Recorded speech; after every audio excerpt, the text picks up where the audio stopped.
Dalam rangka Hari Olahraga Nasional 2020, kita akan bincang-bincang dengan atlet tenis meja David Jacobs. Ayo guys, lihat videonya.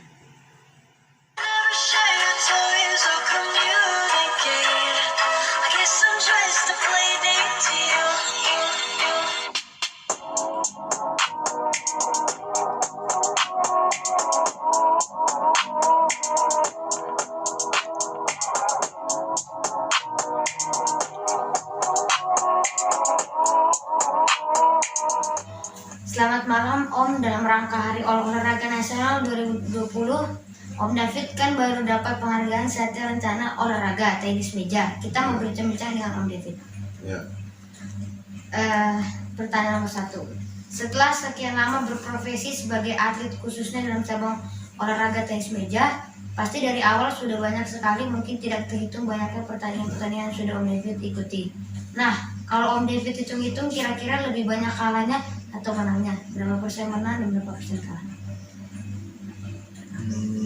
Lebih banyak menangnya kali ya. Lebih banyak menangnya mungkin 80% lah. 40% menang, 20% kalah. Tapi ya pada saat awal-awal pasti banyak kalah. Awal-awal pasti banyak kalah waktu baru-baru belajar, apalagi pada saat mungkin lawan yang lebih pertandingan pada saat lawan yang lebih besar atau lebih senior kan pasti lebih banyak kalah. Tapi setelah sudah menjadi pemain nasional, ya itu lebih banyak menang daripada kalah. Sekarang pertanyaan nomor 2. Kalau menang pastinya senang sekali, bahagia, puas. Tapi kalau kalah bagaimana perasaan Om David? Sedih, kecewa, atau biasa aja? Ya pasti ada perasaan sedih ya, sedih terus kecewa, apalagi kalahnya tuh maksudnya tipis atau udah main bagus tapi kalah gitu. Tapi justru memang kekalahan itu yang membuat kita semakin kuat sih, karena dengan kalah kita harus belajar lagi kan, lebih semangat lagi untuk menghadapi pertandingan selanjutnya, harus evaluasi diri lagi, karena nggak ada seorang atlet pun yang itu yang pasti menang terus, tuh nggak ada, pasti pernah kalah. Jadi dengan kekalahan itu ya kita harus introspeksi diri, evaluasi diri lagi untuk kedepannya lebih baik. Dan nomor 3, bagaimana mengatasi emosi atau perasaan sedih atau mungkin kecewa karena kalah, padahal harapannya bisa menang dalam pertandingan tersebut, tetapi ternyata kalah? Ya pasti kalau pertandingan yang mungkin penting atau besar ya pasti adalah beberapa hari itu sedih, kecewa, mungkin berpikir kan harusnya tadi bisa menang, harusnya tadi ngelakuin ini, harusnya itu. Tapi ya itu tadi, maksudnya ya kita kan nggak boleh ngeliat ke belakang lagi, harus ngeliat ke depan. Masih banyak pertandingan yang harus diikutin lagi ya, kita ngeliat ke depan, kita masih punya cita-cita, masih banyak pertandingan yang lain ya, kita fokusnya udah ke depan. Jadi yang di belakang itu jadikan sebagai pelajaran, tapi fokus untuk mengajar cita-cita untuk yang ke depan gitu. Jadi perasaan sedih, kecewa itu ya normal, tapi ya nggak usah berlarut-larut, tapi kita mikir masih banyak yang akan kita hadapi ke depan, kita harus lebih baik lagi. Yang pertanyaan nomor 4, menurut Om David bermain dengan tangan kiri atau kidal dibandingkan dengan yang tangan kanan, mana yang lebih punya peluang untuk berkembang? Kalau itu sih dua-duanya ya, maksudnya tergantung, maksudnya kan kemampuan dan bakat dari pemain tersebut juga kan. Kalau soal itu kidal atau kanan itu kan cuman cara main aja, tapi bagaimana yang paling penting itu kan kayak semangatnya, tekadnya, daya juangnya, itu yang paling penting sih kalau dalam olahraga. Istilahnya semangat untuk mau majunya. Cuman kalau kayak tangan kiri, tangan kanan, ada pemain yang suka kalau lawan tangan kiri, ada pemain yang susah lawan tangan kiri, gitu aja.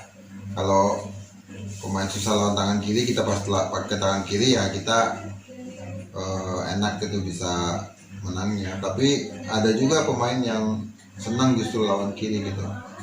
Jadi ya itu sama aja sih kanan atau kiri. Bagaimana yang paling penting ya itu yang tadi semangatnya, daya juangnya, keinginan untuk majunya. Itu yang paling penting kalau kita mau maju.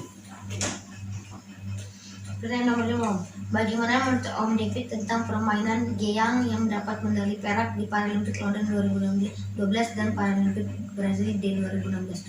Apa kelebihannya Geyang? Geyang di Brasil dia dapat emas ya. Kalau di London tuh Om David kalah di semifinal. Dia lebih cepat aja sih, lebih cepat, terus pukulannya juga kualitasnya bagus, putarannya bagus, kecepatannya bagus, sehingga banyak bola-bolanya dia yang Om David nggak bisa kembalikan. Tapi sebenarnya pada saat itu sih bisa sih, cuman memang ada beberapa poin-poin yang salah jalanin taktik strateginya dalam bermain aja. Tapi kalau pertanyaan tadi ya Bigeng mainnya bagus, dia punya pukulan forehand yang sangat bagus, tapi backhandnya dia nggak terlalu bagus, tapi dia cepat juga, kakinya lincah, dan dia punya daya juang bagus ya, mentalnya juga bagus, sehingga dia nggak gampang menyerah orangnya, jadi dia nggak gampang juga untuk ngalahin Geyang gitu. Sekarang pertanyaan nomor 6, siapa pemain yang menjadi idola Om David? Kalau pemain nasional siapa? Pemain internasional siapa? Kalau pemain nasional ya karena Om David dulu kalau dari kecilnya sih ya ada beberapa sih, ada kayak Anton Suseno. Dia walaupun pemain defense tapi dia sangat bagus ya mainnya, dan dia juga kalau main di luar prestasinya bagus. Terus ada juga Arkam, dulu ada Arkam, dia pemain kidal juga ya bagus. Terus kalau pemain luar, kalau yang zaman dulu sukanya Swedia, yaitu sih kayak Waltner karena ya dia legenda. Terus kalau Cina yang zaman dulu tuh senangnya Wang Tao karena di pemainnya hampir sama kayak Om David, ada backhandnya pakai bintik, serang forehandnya. Kalau yang zaman sekarang ini ya seperti Mogol, Susin, Malong, gitu-gitulah idolanya. Kalau nomor 7, kalau peran keluarga atau pelatih dalam keberhasilan Om David pasti banyak. Nah, apa peran teman-teman dalam keberhasilan Om David selama ini? Dan teman siapa dirasa paling banyak memberikan dukungan maupun support Om David? Teman ya banyak juga teman, karena kan pada saat kita kalah atau pada saat kita maksudnya mainnya kurang bagus, pasti kan ada teman yang ngingatin untuk tetap semangat, ada pelatih juga ya. Kalau teman, kalau zaman dulu di DKI ya Kak Nocim, Kak Gatot. Kalau pasti ada juga Didit, walaupun dia bukan pemain nasional tapi dia dulu sering sparringin, sering ngasih masukan juga. Terus kalau pas di tim nasional tuh ya ada yang dekat sih Ismu, ya Ion gitu. Nah, yang nomor 8, Om David pasti masih ingat siapa-siapa saja yang pernah melatih atau dipelatih dari awal Om David mulai bermain tenis meja sampai sekarang. Tolong disebutkan siapa-siapa saja nama pelatihnya. Waduh, banyak banget ya, banyak banget. Ya waktu pas baru belajar itu main di rumah, terus opa kan Dedi, setelah mungkin 2 atau 3 bulan lah main, apa 6 bulan lah, opa Memanggil ini pelatih di Kota Batang itu, ingat, Kota Batang Jawa Tengah, namanya Mas Santo. Setelah itu pindah ke Semarang, ada pelatih Mas Bustamat. Setelah dari Semarang pindah Jakarta, klub UMS, ada Ko Asam, ada Ko Yunghin, ada Ko Sinwi, terus ada Kaebi, ada Kaipul, ada Mas Roji. Siapa lagi ya? Banyak lah. Pelatih di DKI pernah juga. Om Teni dulu ada, almarhum Om Teni. Terus waktu di tim nasional ada Kak Bobi, Tony Maringgi, ada almarhum Om Gelang juga, Pak Leman. Ada pelatih-pelatih asing juga. Banyak, siapa lagi ya? Terus masuk ke masuk ke olahraga paralimpik, ya ada pelatih lagi kan, ada Pak Benjo, terus Mas Rima, Cahyo Purwo, sekarang Mas Bayu, ya banyak lah, banyak banget. Mungkin ada yang belum disebutin juga, tapi memang kalau ada Kok Minghao juga dulu di Indosmen, kan pernah di Indosmen. Ya tapi memang setiap pelatih punya ini masing-masing ya, punya cara melatih masing-masing ya. Kita maksudnya ikutin yang ininya aja, maksudnya yang ini pelatihnya kelebihannya di mana, ini kelebihannya di mana, itu yang kita ambil. Jadi bermacam-macam pelatih, dengan kita jangan melihat kekurangannya, tapi kita melihat kelebihannya untuk apa yang bisa kita dapat ilmunya dari pelatih tersebut. Yang nomor 9, dari semua pelatih itu siapa yang paling banyak memberikan motivasi bagi David? Kalau dulu ya pas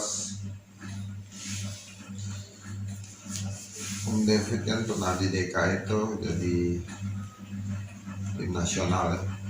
Beda-beda kan, beda-beda sih sebenarnya. Dari kecil kan melatih anak kecil beda, setelah dewasa juga beda. Tapi pelatih yang membawa Om David waktu itu juara nasional itu pas di Kediri itu tahun 2000 itu Mas Roji namanya.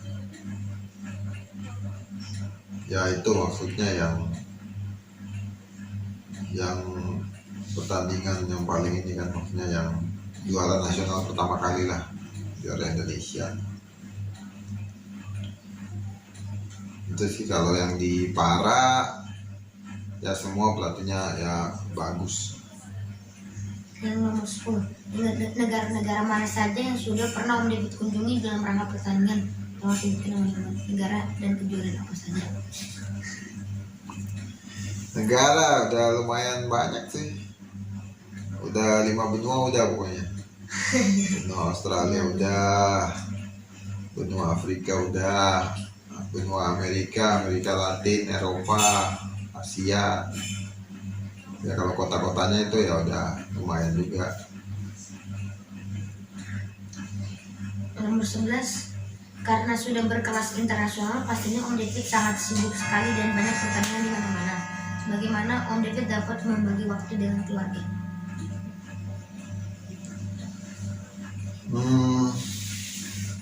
Ya kalau pada saat di Indonesia nggak pertandingan, kumpul keluarga ya pasti nikmati waktu sama keluarga lah. Mungkin setelah selesai latihan pasti mungkin jalan bareng atau nonton, atau ya banyak lah hal-hal yang kita lakuin bersama, berdoa bersama, terus mungkin olahraga bersama. Anak-anak juga pada senang olahraga. Yang penting kita tahu perkembangan mereka seperti apa, dan terus memotivasi mereka juga ya untuk bisa memiliki kemampuan keahlian khusus dalam bidang. Nomor 12, menurut Om David apa kurangnya pemain nasional dibanding pemain internasional, terutama dalam cabang tenis meja, Kurangnya dan apa yang harus ditingkatkan? kurangnya kita mungkin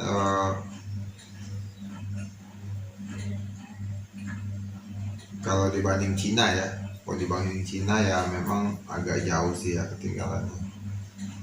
Karena mereka mulainya aja udah mulai usia-usia 5-6 tahun tuh udah mulai, dan juga udah latihannya tuh udah bener-bener terprogram. Kalau kita kan mungkin umur segitu masih sekedar hobi. Kalau mereka udah terprogram, terus juga setelah itu basicnya juga mereka bagus-bagus ya, basic pukulannya. Kita kadang-kadang kalau pemain kita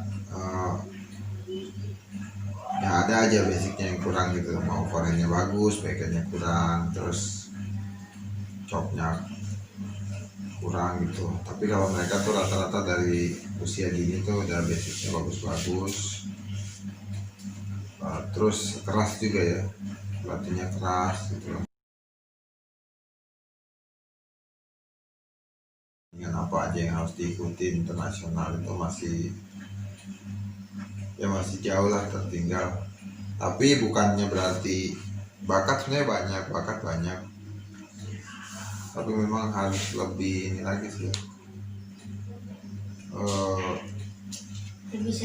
lebih serius. Terus kita kan sistemnya klub-klubnya ini kan banyak masih belum yang klub-klub profesional ya, masih asal latihan itu aja. Jadi ya kalanya di situ sama negara lain, mereka lebih fokus, lebih serius. Nomor 13, menurut Om David bagaimana dengan pembinaan pemain-pemain junior tenis meja saat ini di Indonesia? Junior ya bagus pembinaan. Ada beberapa klub yang Om David lihat bagus pemain juniornya. Ada di tempat kita juga lumayan, 18 ada di Stony. Ya itu yang tadi Om David bilang, tapi junior bagus. Kalau pada saat seniornya programnya nggak benar-benar yang bagus, jadi mereka nanti ya nggak bisa, kemajuannya nggak bisa maksimal gitu. Kalau pemula sama kadet Dan pemula kadet juga banyak juga yang bagus, pemula kadet. Kalau Om David dulu ikut kejuaraan pemula ASEAN apa kadet gitu, bukan pemula sih, kadet junior ya, ASEAN, Asia, kita masih bisa seru-seru kalau lawan negara lain, lawan Cina. Tapi pada saat udah masuk ke seniornya itu, nah itu dia tuh yang kayaknya langsung ketinggalan jauh gitu. Kayaknya langsung ketinggalan, karena mereka ya latihannya terus terus tiap hari pagi sore. Kalau kita kan ya banyak ininya lah latihannya tuh. Iya banyak. Mungkin kalau pada saat pelatnas oke, latihannya udah keluar dari pelatnas ya enggak ini lagi gitu. Tapi kalau untuk bersaing sebenarnya ini jangan ngomong Cina ya. Kalau masih ASEAN kayak Vietnam, Thailand, Singapura, itu Indonesia masih bisa. Ya asal benar-benar itu tadi programnya yang jelas. Kalau nomor 14, di masa pandemi COVID seperti ini, dengan kurangnya latihan dan tidak adanya pertandingan, banyak anak-anak yang tidak lagi latihan di klub. Bagaimana menurut Om David mengenai hal tersebut? Ya memang nggak gampang ya ngadepin ini, kita semua juga nggak pernah ngadepin ini situasi pandemi COVID seperti ini. Ya, kalau memang klubnya belum ada latihan, ya mungkin kalau yang punya meja di rumah bisa main tenis meja di rumah, mungkin menggunakan return board atau robot atau apa. Tapi kalau yang nggak bisa latihan sama sekali, ya mungkin tetap menjaga kebugaran, menjaga fisik, tetap pegang bat, shadow. Tapi biasanya ada aja sih klub yang main kan. Klub yang main pasti ada, tapi memang ya cuman asal main sih ya. Yang penting ya kita tetap ini aja, ya jaga feeling, jaga apa. Kalau untuk benar-benar yang latihan maksimal kan saat ini juga belum terlalu bisa kan, karena situasinya ya seperti ini. Ya, nomor 15 Om. Menurut Om David, untuk menjadi atlet profesional dalam tenis meja, apakah harus didukung oleh pendidikan atau bagaimana? Artinya harus sejalan tidak antara pendidikan maupun profesi atlet. Kalau pengalaman Om David pribadi sih dulu ya, kalau Opa Dedi ngajarin ya selain latihan ya tetap harus sekolah ya, harus kuliah ya, karena sekolah kan juga ngajarin kita untuk disiplin dan kita terus berpikir juga kan, berpikir terus kan. Jadi atlet kan juga kita harus berpikir terus kan, ada taktik, strategi, itu ya berpengaruh juga sih di sekolah, karena kan di sekolah juga kita berpikir, di sekolah juga kita belajar disiplin, belajar attitude juga, karena orang atlet juga kan ya harus ya, attitude-nya bagus juga, sikapnya bagus juga untuk menjadi atlet yang baik. Jadi kalau menurut Om David ya, pengalaman Om David pribadi ya nyambung untuk sekolah dan atlet. Tapi itu Om David, kalau setiap orang kan pengalamannya berbeda-beda, kita nggak tahu ya. Tapi kita kan berpikir nggak mungkin juga kan sampai mau tua jadi atlet terus kan. Kita harus sekolah juga, harus mungkin ngejar titel sarjana. Jadi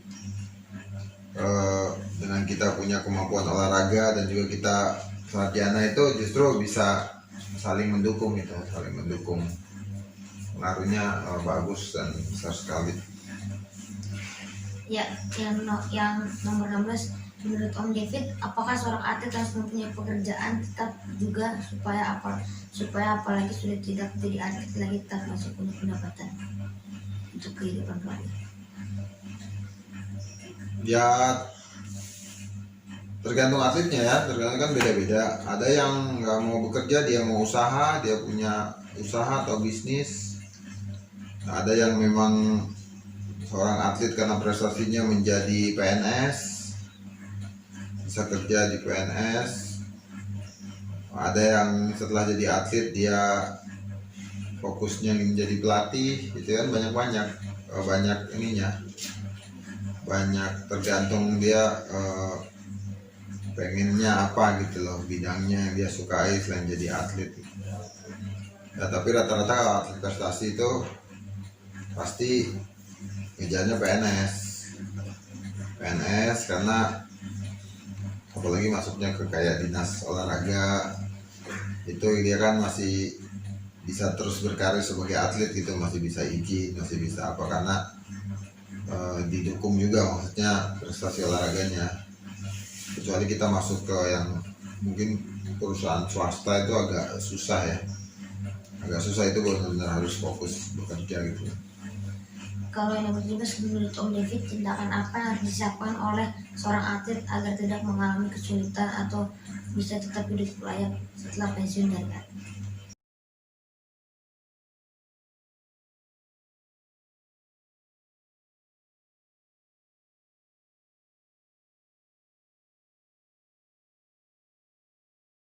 Juang, pantang menyerah, jangan kalah dengan keadaan, walaupun mungkin kadang-kadang tempat latihannya mungkin nggak enak atau pelatihnya kurang perhatiin kita, ya kita jangan kalah dengan keadaan, kita tetap semangat mau maju gitu loh, jangan kalah dengan keadaan. Jadi ya itu rendah hati juga, itu menunjang juga, jangan sombong, sportif, mengakui keunggulan lawan, juga disiplin, kurang ada disiplin juga itu. Dan pastinya selalu mengandalkan Tuhan ya. Kalau Om David diajarin sama Opa Oma Dedi Mami. Ya, nomor 19. Apakah dalam diri Om David punya juga harapan atau impian agar ada anak Om David yang bisa menggantikan atau meneruskan karir Om David sebagai atlet tenis meja? Ya pastinya mau ya, pastinya mau. Ya paling nggak ada satu orang lah yang bisa menekuni tenis meja juga. Tapi nggak memaksa. Dalam arti nggak memaksa, kalau memang dia sukanya itu, terus dia memang mau berprestasi di situ, ya pasti yang dari dukung. Tapi kalau dia nggak suka, kita paksa-paksa, ya nanti juga kan hasilnya nggak maksimal. Yang penting kalau dia suka, dia mau aja. Tapi kita jangan, maksudnya jangan terlalu mengharapkan dia mau jadi pemain apalah. Maunya kan pasti semua kan jadi jago, tapi yang penting dia punya kegiatan positif dulu, yang paling penting kan itu. Apalagi zaman sekarang, yang penting anak itu dia punya kegiatan positif, dia suka berolahraga, dia tetap juga pendidikannya baik, ya itu yang paling penting. Tapi pengen juga ada paling nggak satu, si Gusto kan senang juga, ya mudah-mudahan lah dia serius. Terus Om David juga kan kasih ini juga kan, kasih semangat juga pasti. Yang nomor 20. Pastinya persiapan latihan menjelang Olimpiade Tokyo 2021 telah dilakukan. Menurut Om David, apakah Om David bisa menang dalam ajang tersebut? Ya, kalau ditanya bisa menang, ya kalau sebagai atlet ya pasti inginnya hasil yang terbaik ya, hasil yang terbaik, ingin dapat medali, ingin dapat emas. Tapi yang paling penting sekarang persiapannya dulu sih, persiapannya harus bagus, harus maksimal. Kita juga harus memantau kelebihan dan kekurangan lawan. Terus kita juga selalu berdoa yang mengandalkan Tuhan ya. Pokoknya kalau kita sudah melakukan yang terbaik, kita mengandalkan Tuhan, kita persiapan yang bagus, ya kalau udah apapun hasilnya itu yang terbaik yang Tuhan berikan. Yang penting kita lakukan yang terbaik aja dan mengandalkan Tuhan. Dan harus apa ya, harus terus berkembang juga sih, up to date berkembang dengan tenis meja masa kini ya. Harus mau berubah terus, kreatif terus untuk bisa bersaing terus di tenis meja paren.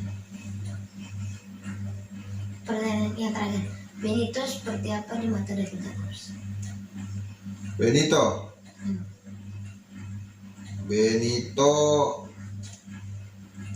pintar juga, rajin, punya bakat juga main tenis meja,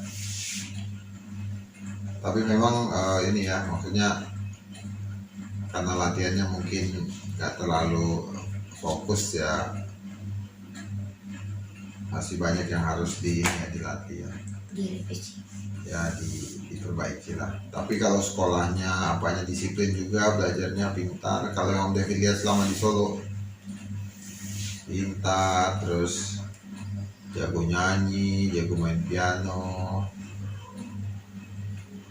Terus yang pasti Benito harus mengandalkan Tuhan, harus ya dengar papa mama lah, harus berjuang, pasti harus semangat dalam menghadapi kehidupan ini. Karena nanti banyak yang akan dihadapi, itu harus jadi orang yang kuat, yang tegar. Dan Om David sih punya keyakinan sih Benito sukses. Amin. Terima kasih banyak Om David karena sudah meluangkan waktunya untuk berbincang tentang sukses. Dan Om David semoga sukses dalam Olimpiade Tokyo 2021. Amin. Tuhan Yesus memberkati. Amin.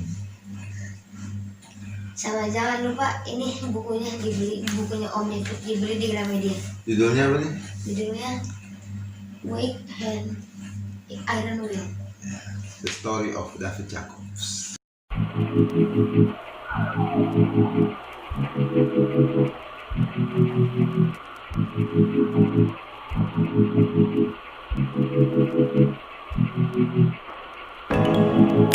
Kategori Satya Lencana, Dian David Michael Jacob.